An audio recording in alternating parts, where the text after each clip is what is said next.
For people that are literally a young person who may hear this, what's the best advice you'd have for them on how they can lead a successful life, build a company, build a business, build a career if they want, and simultaneously set it up so they thrive?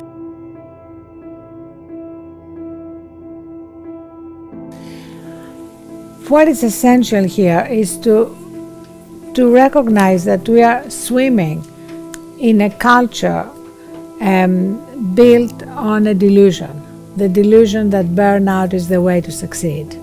And for me, that's the first thing that an entrepreneur needs to dispel for themselves, that myth. And to recognize that, on the contrary, as they tell us on aeroplanes, you need to put your own oxygen mask first. And that's not self-indulgent. That doesn't mean you don't really care enough for your business.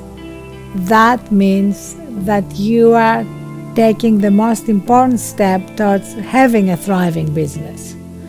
And that means, as Dan Sullivan, since we're all quoting Dan now, says, free time. Right. Absolutely essential. What is wonderful about this time we're living through is that for the first time we have an enormous amount of scientific findings validating ancient wisdom about the importance of renewal, about the importance of free time, going back to God taking the seventh day off. After all, he worked really hard for 6 days, he built heaven and earth, and then he took one day off. It's an incredible archetype, it's an incredible truth, that's built into our our culture, and yet we ignore it. We think, hey, we can do better than God, right? We can work around the clock.